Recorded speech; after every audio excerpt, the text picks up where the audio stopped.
Yamani mumeze mutema pipa nishaka kugarutse nanone imoti mbazaniye iki mbazana udufilm 10 twa action twakozwe n'umusobanuzi bita Rocky Kimomo. Abo yitangwa ni famiye ye baramwirasi urabe turi sasu koresha mama we Filme za action zazi nizo zirimo ikintu cyitwa ngo ni sasu.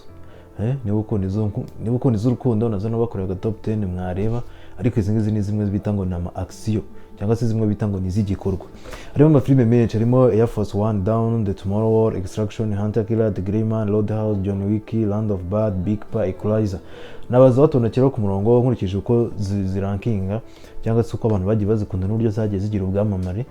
Zirankingira ko mereye ku ya 10 kugeza ku ya mbere, ushaka kujya ukayireba bitakugoye.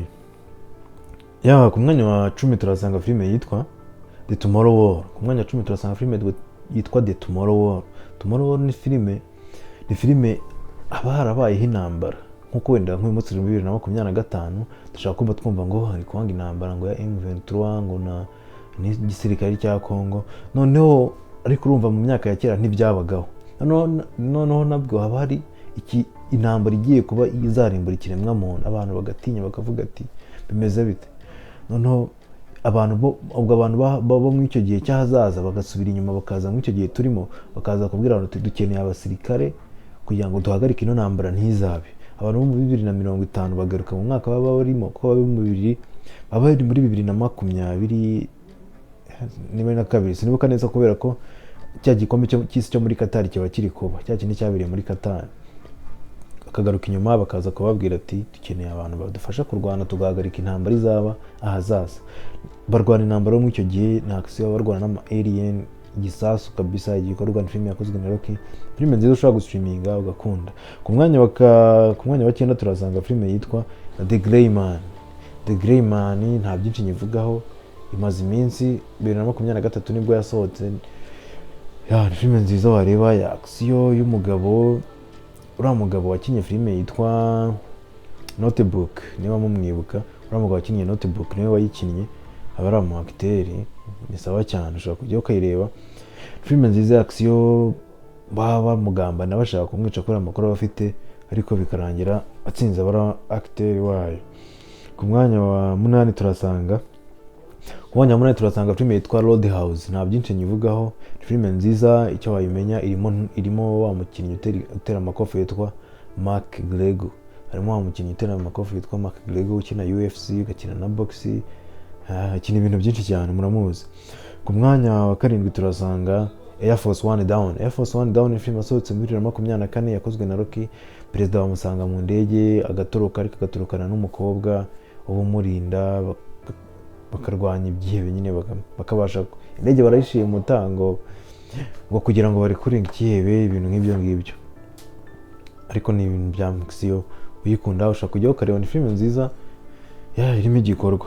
Ku mwanya wa 6 turasanga film yitwa Equalizer. Equalizer ifite ibice bitatu. Denzel Washington yayikinnye, akina rimwe, adukinira kabiri ndetse na gatatu irahari. Ushaka kugenda kuri website ukabasha kuyireba niba ukunda za filime z'abantu baba ari abametre muri filime, ku buryo abari we master aba yicaga kiza mugiranye ikibazo ugomba gupfa. Equalizer abatabara abantu bagiriwe nabi, ari umusaza nyine, ariko filime nziza wareba. Equalizer yakinwe na Denzel Washington, muramuzi ko afite n'agafilime gashyashya ariko gukiramo kitwa Gladiator igice cya kabiri yagikinnyemo, ari we aba ari umudebanda bashaka gushimuta ubwami. Equalizer yarayikinnye. Ku mwanya wa 6 turasanga Equalizer. Ku mwanya wa 5 turasanga filime yitwa Beekeeper.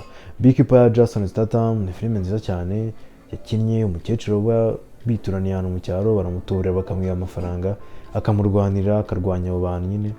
Abo bantu rero baba bakoresha iyo company, abarimo umwana wa perezida w'igihugu, kandi bavuga ati niba ukoze ikosa ugomba kurihanira.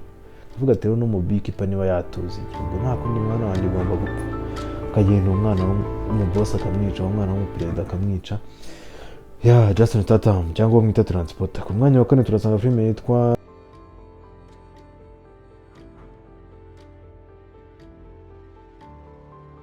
turasanga filime yitwa Hunter Killer.